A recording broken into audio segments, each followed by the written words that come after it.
Hello, everybody. This is Jackson.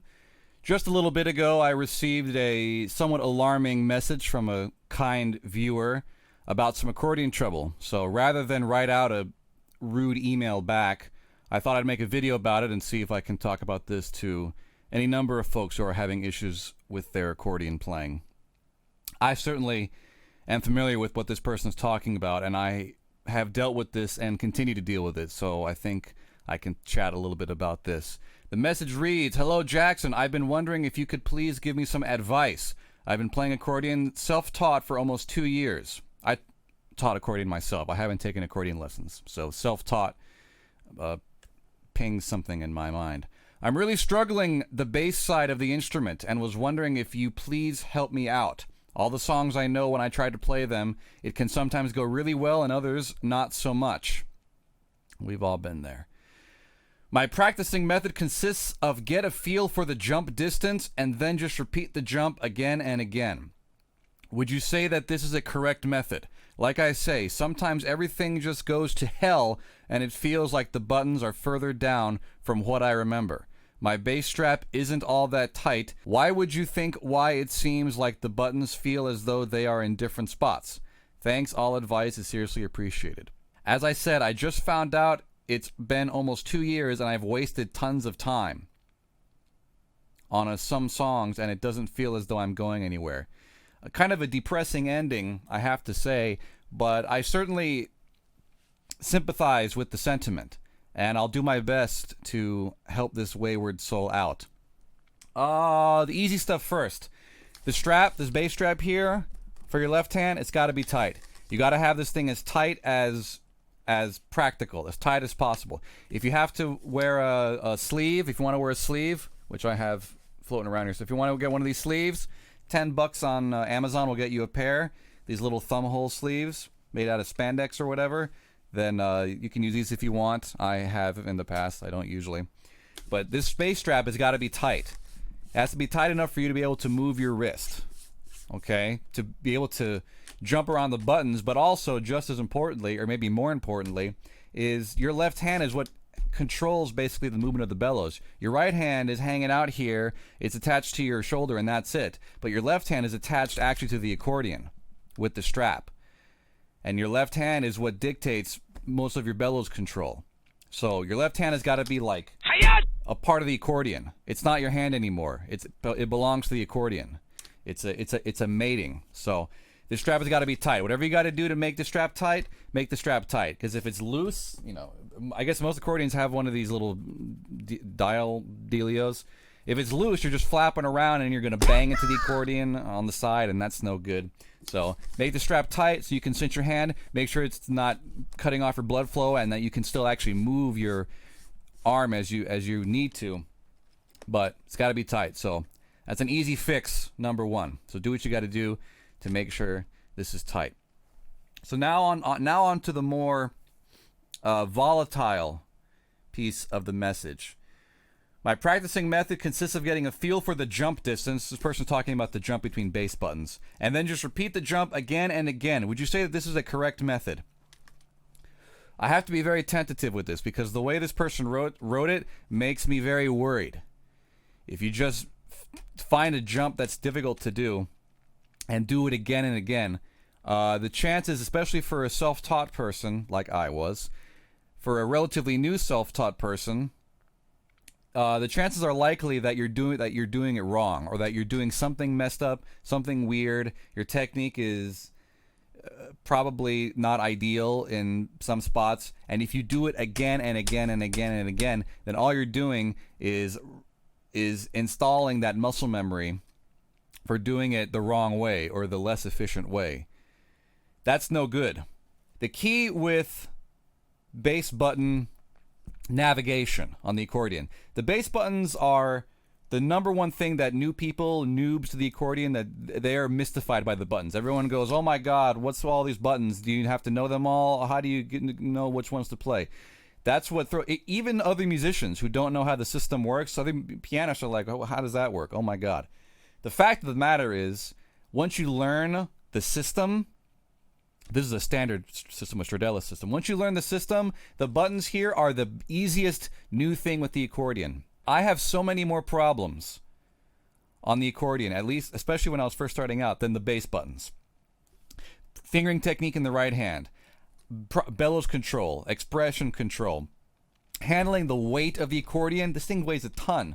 All of that is much more difficult than the stupid buttons. The buttons, they'll come with time. They look very menacing. They look very scary, but they're not. They're no more scary than a keyboard. If you never saw a keyboard in your life, you go, "Oh my God, look at all these buttons. How do you know which one is which?" It's like you just learn it. So, with the left-hand bass, it's all about muscle memory.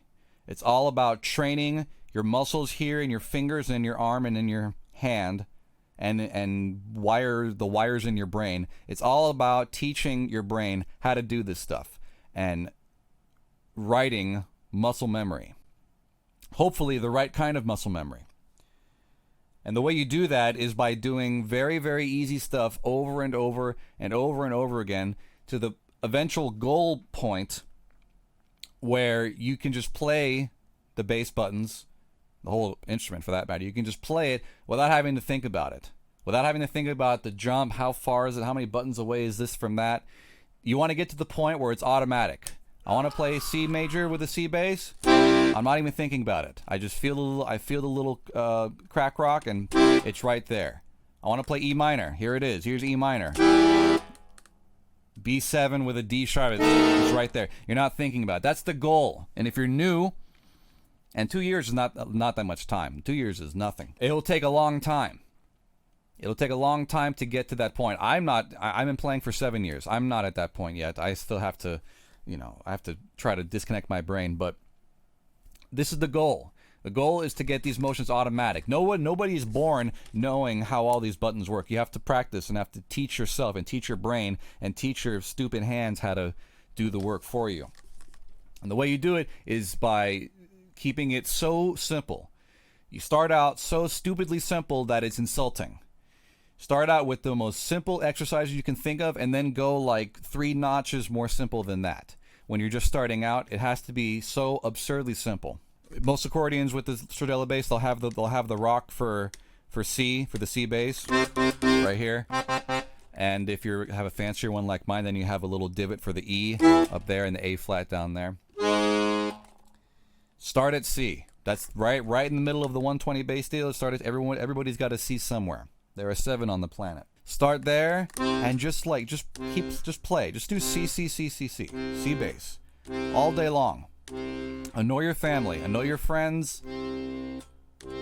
Just get used to how it feels. Do it different fingers so you get used to that too. You're just building muscle memory, and you're telling your brain over and over and over again, this is what C bass is like. This is what it feels like. And then after do that for about 5 years straight, and then you can go on, and then you can advance to the G right next to it. You get the idea? The point is, when you're starting out, even when you're not starting out, the point is to make the exercise as simple as you need to. Doesn't matter what level you're at, make it as simple as you need to do it. If you're like me, and I made the mistake when I was first starting out, I was very eager to play advanced music, to play difficult songs that were certainly above my aptitude level at the time. Like Song of Storms. I was trying to play Song of Storms when I'd only been playing accordion for a few months. And maybe I could squeeze it out, but it was probably not the best idea. Song of Storms has some pretty wacky jumps in the left hand. Wacky if you're just starting out. D minor, E minor. That's hard enough. E minor to F major. E minor to B flat major.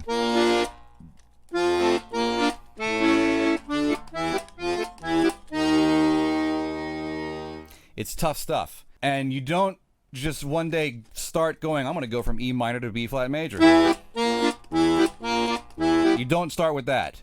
You start with D minor and then go to A major. And go back and forth here. You start here. This is your bass.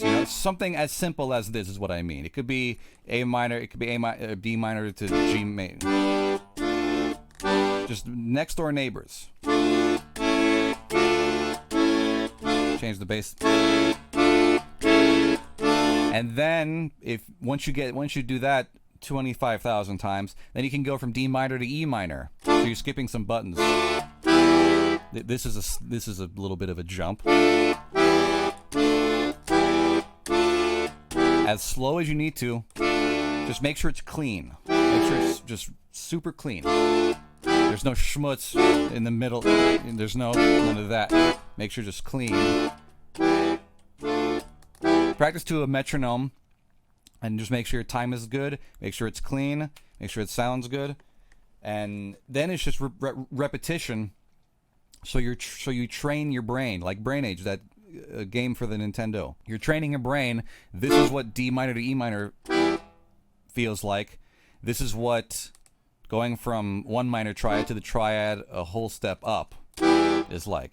Could be C minor to D. It's the same distance. Here. You get it? Change up the rhythm if you want. If you want to do Song of Storms, then you...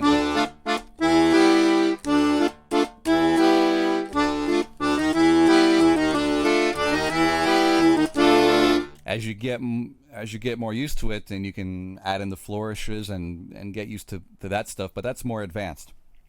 The point is, get the simple motions cleanly in time and just do it a lot.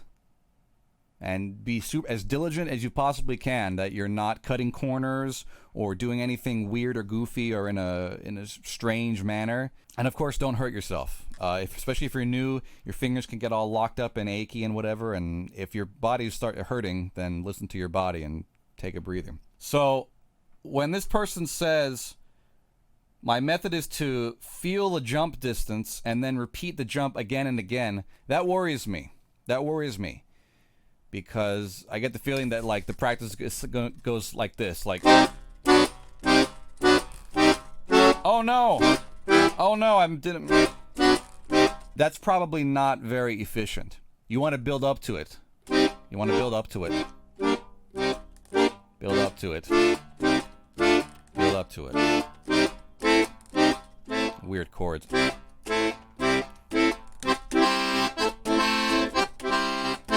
You might have seen him out in Minnesota. You get the idea. You want to build up to it so slowly. And if that means you can't play whatever goofy songs you want to play, you just have to take things slowly. Every one of these beginner accordion books, they probably have the easiest songs ever. Nursery rhymes, songs for little kids, songs that little kids can sing. The easiest stuff ever imaginable. That can still be called a song or a tune. That's what you want to learn with. The chords are going to be simple. No crazy, no Steely Dan. None of that stuff. We're keeping it simple, and that's what you need to do if you're just working on this stuff. You're not going to do yourself any favors by starting to get into advanced material before you ought to.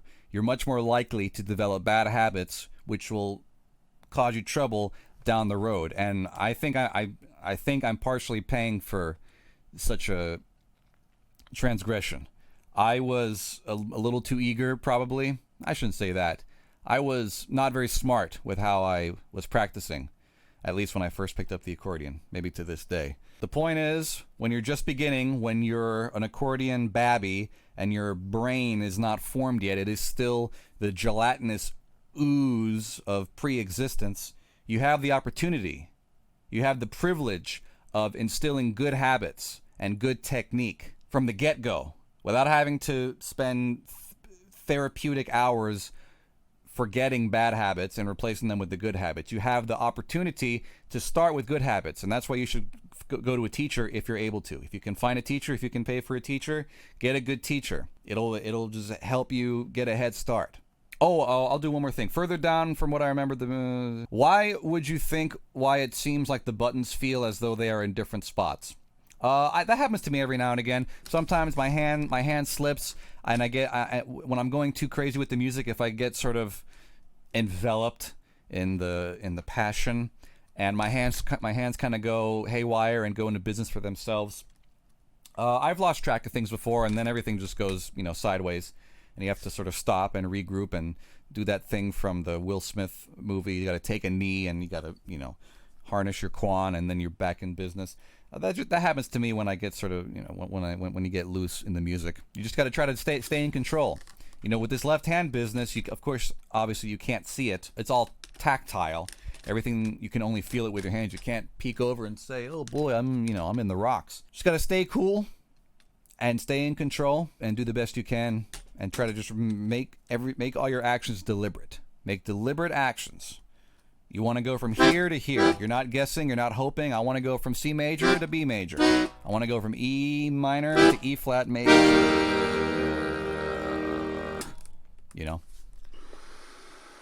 Do the best you can and be diligent with your practice. It will pay dividends later if you practice the right way from the get-go. So that's that. I just found out it's been almost 2 years and I've wasted tons of time. Well, that's an awful feeling. But you know what? There's no better time to turn around than right now. Every journey begins with a single step. I saw that on a bumper sticker the other day. Car had one of those little stickers of the small child urinating on some word. Do your best to be as diligent as you can. When you practice, it should be a very deliberate and determined effort. That's how you'll get the most out of your time. So I think that covers what this macabre message sent. I hope that it's possibly helpful to several of you out there. This bass button stuff can be very, very tricky to new accordion players, to any accordion player. So the more that we can demystify it, I think the better, because the bass buttons here are, to me, really like a big part of the soul of the accordion, of this instrument. The right hand, the right hand is just a stupid pipe organ. The right hand is a inferior mobile pipe organ, but the left hand here, this is unique to the accordion.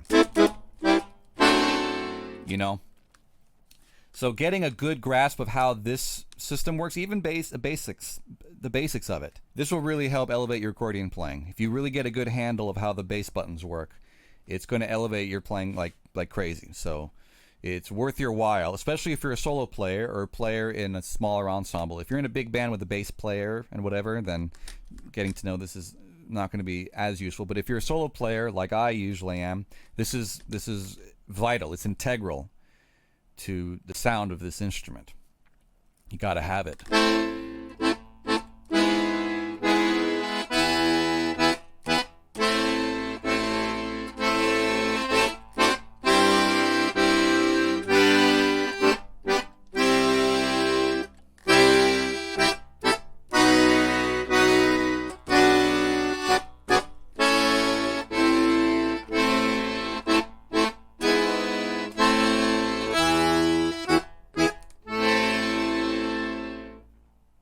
Gotta have it. So I hope that helps. If any of you have any quandaries or questions or problems with your accordion playing, music playing in general, then please feel free to let me know. My email address is jacksonaparodi@gmail.com, and maybe I'll make a video about it. So thanks for watching.